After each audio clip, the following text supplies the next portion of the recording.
ឃើញក្មេងដតៃគេស្រវាខំរៀនរីរដំរេះយកចំណេះធ្វើស្ពានតែខ្ញុំផ្ទុយឃើញនំរយប្រាក់លៀនចាប់យកតន្ត្រីកែច្នៃមកធ្វើស្ពានការងារក៏លំបាកដែរអ្នកកុំផ្ដេកផ្ដួលបើអ្នកខ្ជិលណាស់ដេកស៊ីទៅវាស្រួលអនាគតនៅលើដៃវាអាចនឹងប្រែប្រួលបើអ្នកចេះសម្រួលបើអ្នកចេះសម្រាពួកយើងត្រូវជំនះចុងចិត្តតាយើងមិនអាចទៅពឹងព្រះមានថ្ងៃលិចក៏វាមានថ្ងៃរះបើអ្នកចង់លេងដើម្បីឈ្នះបើអ្នកបារាជ័យបានពីអាយុអ្នកផ្ទះខ្ញុំដេញចាប់ក្តីសម័យទោះដឹងថាវាហ្វាទោះដឹងថាវាមិនហ្វាន់ដូចជាពាក្យគេថានេះជារឿងពិតមិនមែនជារឿងនិទាននេះមិនមែនជីវិតអ្នកសុំអ្នកស្ងាត់មាត់ភ្លេង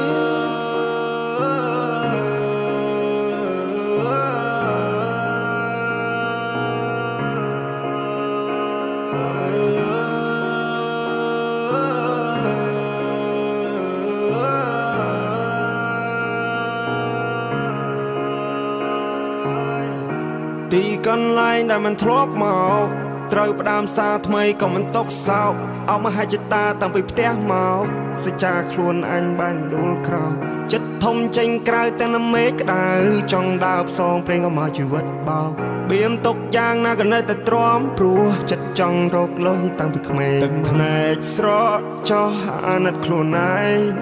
300 គីឡូម៉ែត្រខ្ញុំត្រូវខំសាងតំណែង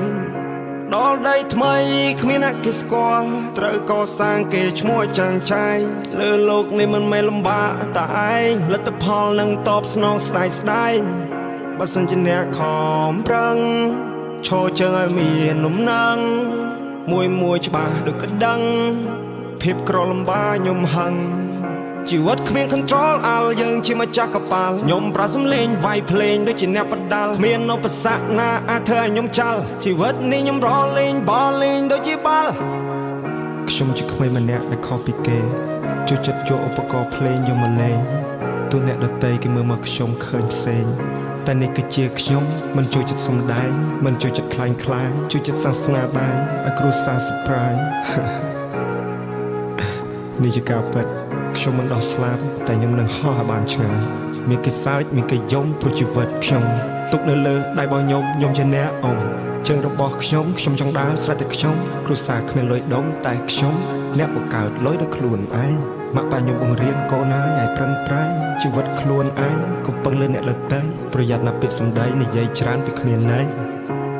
ខ្ញុំគឺជាក្មេងម្នាក់ដែលជួយចិត្តសមាសម័យចង់គេស្គាល់ឈ្មោះទេពិសិដ្ឋតាមរយៈតន្ត្រីចង់ខ្លាចទៅជាកវីដែលមានសិទ្ធិសេរីភាពពេញលេញចង់ខ្លាចទៅជាមនុស្សដែលចងចាំមិនអាចដកចេញ No one supporting me and no one believing me I just want to say fuck you cause I need nobody I come here for fight មិនមែនមកប្តេជ្ញាផ្ដួលជីវិតនេះមានច្រើនដំណាក់កាលណាស់មិនមែនស្រួល This is the message for you all ចំណុចខ្សោយមិនត្រូវបានបង្ហាញមានតែភាពក្លាហានក៏មិនអាចទៅដល់ប្រើគោចំហខ្លួនឲ្យបានរឹងមាំប្រើចំណេះដូចជារាងកាយធ្វើវាមួយតើដិតដល់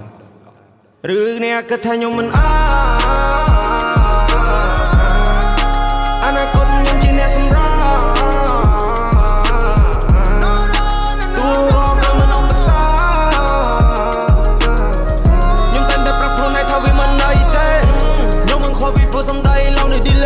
ជីវិតខ្ញុំអ្នកសម្រេចមិនមែនសម្រេចលើមាត់គេហៅខ្ញុំមកក្មេងលេខ1ណាបត់ខ្ញុំអត់ top ឃើញទេ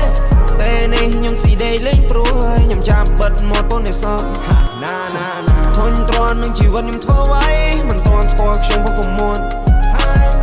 សន្មត់ក៏របៀបសំដីគ្រប់យ៉ាងដែលអ្នកឃើញសិតតែខ្ញុំកំណត់